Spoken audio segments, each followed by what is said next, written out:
নমস্কার, কেমন আছেন আপনারা সবাই? আশা করছি আপনারা সকলে খুব ভালো আছেন এবং সুস্থ আছেন। বিকেলবেলা বাড়ি ফিরে দেখছি গাছগুলোর অবস্থা খুবই খারাপ। এই দিকটাতে এত পরিমাণ রোদ আসে যে গাছগুলো সব শুকিয়ে গেছে, তাই রোদটা পড়তেই গাছগুলোতে একটু জল দিয়ে নিচ্ছি। যে হারে গরম পড়ে গেছে, এখন তো দিনে দুবেলা করে গাছগুলোতে জল দিতে হয়, নইলে একটাও পাতা থাকে না, সব হলুদ হয়ে ঝরে যায়। আর আমার গন্ধরাজ গাছটাতে কি পরিমাণ যে কুঁড়ি এসেছে, কিন্তু এই রৌদ্রের তাপে একটা কুঁড়িও দাঁড়াচ্ছে না। তারপরে ছোটো কাকিমা একটু এলো, তোকে ছোটো কাকিমার সাথে গল্প করতে করতেই এই যা কাচাকুচি সকালের মেলা ছিল সেগুলো সব ভাঁজ করে নিচ্ছি। এরকম কেউ আসলে থাকলে বেশ গল্প করতে করতে কিন্তু কাজ করাটা বেশ সহজ হয়ে যায়। তো এখন বিকেলবেলা কাকিমা ওদিকে রাস্তার দিকে গিয়েছিলো, কেউ নেই দেখে কাকিমা আমার কাছে এলো একটু গল্প করতে। তো কাকিমার সাথে গল্প করতে করতে আমার এই কাজটা কিন্তু আমি কমপ্লিট করে ফেললাম। আর সব জামা কাপড় নিয়ে গিয়ে আলনাতে ভালো মতন সুন্দর করে মেলে রেখে দিলাম।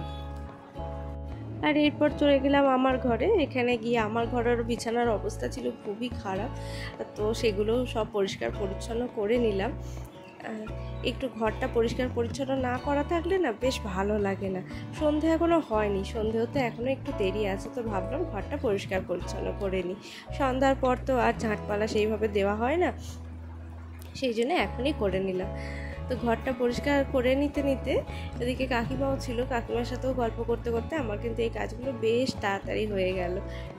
তো এবার বিছানাপত্রটা ভালো করে টান টান করে রেখে দেবো। চলুন একবার বাইরের দিকে যাই। ওদিকে সোনু এসে অনেকক্ষণ থেকে ডাকছে, ওকে বারবার ঘরে আসতে বললেও ও আসছে না। কি একটা বলতে এসেছে কে জানে, কি বলেছিল আমার আর এখন মনে নেই। তো চলুন এবার সন্ধ্যা হয়ে গেছে, সন্ধ্যাটা দিয়ে নিই। তো আগেই ঠাকুরের দুয়ারের সামনে, ঠাকুরের সামনে জল দিয়ে দিলাম। কোজাগরী লক্ষ্মী পুজোর সময় আমি এরকম আলপনা দিয়ে রেখেছিলাম। দুয়ারের সামনের আলপনাগুলো বেশ ভালোই আছে, কিন্তু এই যে ঠাকুরের সামনে যে আলপনাটা দিয়েছিলাম না, ওই তেল পড়ে আর ওই প্রত্যেক দিন মোছা তো ওইগুলোও হয়, কিন্তু এখানে তেল পড়ে না এই আলপনাটা উঠে গেছে। তো কি আর করব, এরপরে আরও একদিন আবার সুন্দর করে একটা আলপনা দিয়ে দেবো। আর আপনারা যদি এই আলপনার ভিডিওগুলো দেখতে চান, সেটা কিন্তু আমার কমেন্ট বক্সে আপনাদের জন্য আপলোড করে দেবো। তো চলুন এবার ঠাকুরের সামনে প্রদীপ ধূপ জ্বালিয়ে নিলে এবার একটু আরতি করে নেব।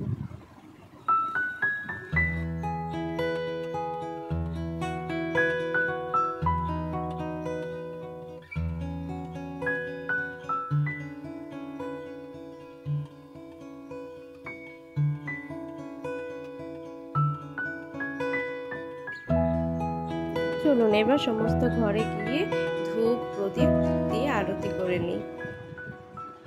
আমার ঘরে ড্রেসিং টেবিলের সামনেই বাবা তারকনাথের একটা ছবি রেখেছি। আসলে ওই সকালবেলা ঘুম থেকে উঠে বা স্নান সেরে আসার পর আগে ঠাকুরকে প্রণাম করি, তারপরে কাজকর্ম শুরু করি। চলুন এবার শঙ্খটা বাজিয়ে নিই, আর তারপরে তুলসী তলায় গিয়ে ধূপটা দিয়ে আসবো। জানেন তো, ছোটরা না বড়দের থেকেই সমস্ত শিক্ষা পায়, এটা কিন্তু একদম সত্যি কথা। এই যে ঠাকুরের কাছে প্রণাম করলাম আমি, দেখুন ও কিন্তু আমার দেখে দেখে প্রণাম করলো।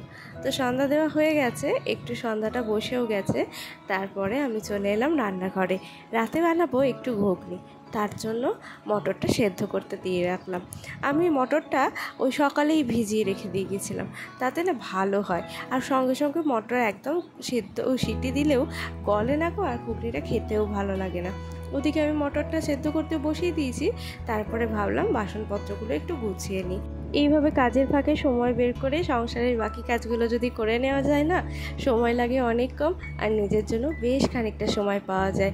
আসলে দিন শেষে নিজের জন্য কিছুটা সময় কিন্তু বের করতে হয়, নইলে নিজের প্রতি ভালোবাসা, নিজেকে চেনা, নিজের সঙ্গে একটু কথা বলার সময়টা কিন্তু একদমই পাওয়া যায় না। দেখুন আমি এখানটাও খুব সুন্দর করে গুছিয়ে নিয়েছি। তো এদিকে আমার মটরটাও সেদ্ধ হয়ে গেছে, সিটিও উঠে গেছে। এবার আমি এটা বন্ধ করে দেব। আর ওই যে একটু চা বসিয়েছিলাম, তো চলুন এবার একটু চাটা নিয়ে বসি। সন্ধেবেলা একটু চা না হলে হয় না। আজকে করেছি লিকার চা। এরপর চলে এসেছি আবার রান্নাঘরে। একদিকে মুসুরির ডাল সেদ্ধ বসিয়ে দিয়েছি, আর একদিকে ঘুগনিটা বসিয়ে দিয়েছি। কড়াইয়ে তেল দিয়ে ফোড়নে ওই একটু কাঁচা লঙ্কা আর একটু জিরে দিয়েছি, আর তেমন কিছু দেব না। আর হ্যাঁ, ওই গরম তেলে সামান্য একটু চিনি দিয়েছিলাম। শুনেছি এই চিনিটা দিলে কিন্তু তরকারির রঙটা হয় খুব সুন্দর। হ্যাঁ, মাঝে মাঝে হয়ও জানেন।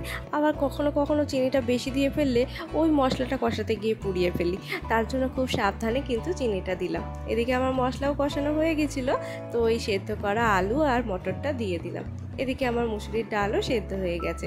আজকে একটু ওই পেঁয়াজ ফোড়ন দিয়ে মুসুরির ডাল করব। তো চলুন এবার পেঁয়াজটা কেটে নিন। জানেন তো, ওই বারবার বটিতে বসে তরকারি পাতি কুচানোর থেকে এই হাতের কাছে একটা ছুরি আর চপিং বোর্ড থাকলে খুব তাড়াতাড়ি কিন্তু কাজ হয়ে যায়। এই যেমন ধরুন একটু পেঁয়াজ, আদা, রসুন বা লঙ্কা বা একটু টমেটো, ধনে পাতা যাই হোক না কেন খুব তাড়াতাড়ি কিন্তু কাটা হয়। আর ওই বারবার বটিতে যেতে গেলে কিন্তু খুব সময় লাগে। প্রথম না এত বড় ছুরিটায় কাটতে বেশ ভয় লাগতো, খুব সাবধানে কাটতাম, কিন্তু এখন অভ্যাস হয়ে গেছে আর তাড়াতাড়ি হয়েও যায়। পেঁয়াজগুলো আমি কেটে নিচ্ছি, আর এদিকে ওই যে কাঁচা লঙ্কা একদম কুচি কুচি করে কেটে নিয়েছি, ওটা দেবো আলু সিদ্ধতে।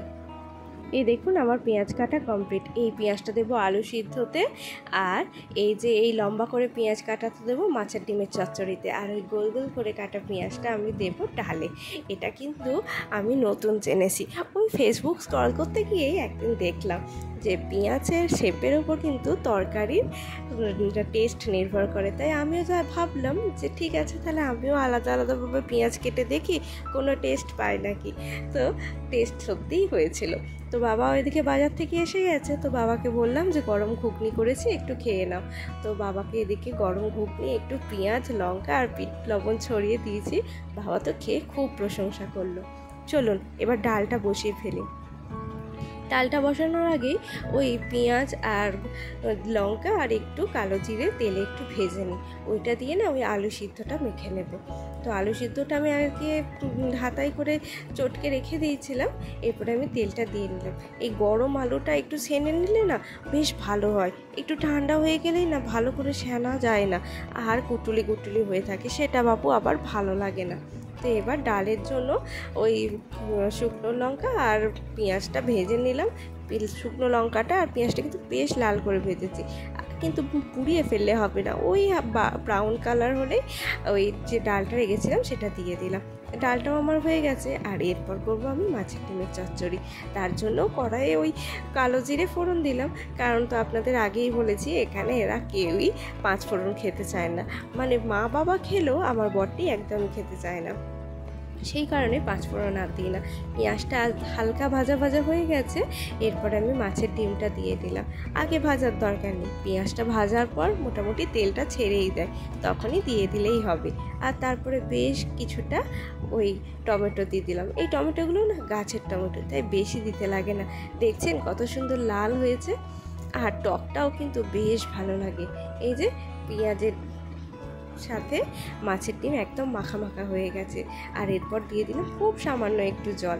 এই যে আমার রান্না কমপ্লিট। এরপর আলু সেদ্ধ মাখা হয়ে গেছে, এই যে ঘুগনি আর এই যে মসুরির ডাল করেছি পেঁয়াজ ফোড়ন দিয়ে, আর কাঁচা লঙ্কা আর শুকনো লঙ্কাও দিয়েছি, আর তার সাথে মাছের ডিমের চচ্চড়ি। এরপরে যা বাসন কোসন হয়েছে এগুলো চটজলদি মেজে ফেলি, কারণ এই টুকিটাকি বাসনগুলো মেজে ফেললেই না আর 1 গামলা বাসন হবে না গো, আর তখন ওই কষ্টও হবে না। আমি এইভাবেই করে নিই, রান্নার সাথে সাথে যা একটু আধটু বাসন থাকে সেগুলো ওই পাশে বেশি নিই, মেজে নিই। তাতে কি হয়, আমার ওই 1 গামলা বাসন নিয়ে একবারে কলতলায় যেতে হয় না। তো এদিকে আমার কড়াই, খুন্তি আর চায়ের বাসনপত্র মাজা দেওয়া হয়ে গেছে। তো এবার এগুলোকে উবুর দিয়ে দেবো। ওই জলটা থেকে গেলে না বাসনে একটা দাগ হয়ে যায়, তার মেজে এনেই আগে উবুরটা দিয়ে দিই। ভাতটা একটু রাত করেই বসিয়েছিলাম, কারণ ও এখনও ফেরেনি, বললো একটু দেরি হবে। তো আমার এদিকে ভাতটাও ফুটে গেছে, তো দেখি ভাতটা মনে হচ্ছে আরও একটুক্ষণ হবে। চালটা বেশ নাড়িয়ে দেখলাম একটু চাল চাল আছে, আরও একটুক্ষণ ভাতটা হবে। তা করতে করতেই ও ওদিকে চলে এসেছে। তো হাত পা ধুয়ে নিই, তারপরে সবাই মিলে খেয়ে নেব। ঘড়ির কাঁটায় বাজে এখন রাত 10:30। আসতে আজ বেশ লেট হয়েছে, তাই চলুন সবাই এখন খুবই ক্লান্ত। ও একটু হাত পা ধুয়ে এসে আমরা তখন খাবারটা বাড়তে শুরু করি। তো এদিকে ওরা খেতে বসে পড়েছে। তো আজকের ব্লগটা এখানেই শেষ করছি। সবাইকে শুভরাত্রি আর খুব ভালো থাকবেন।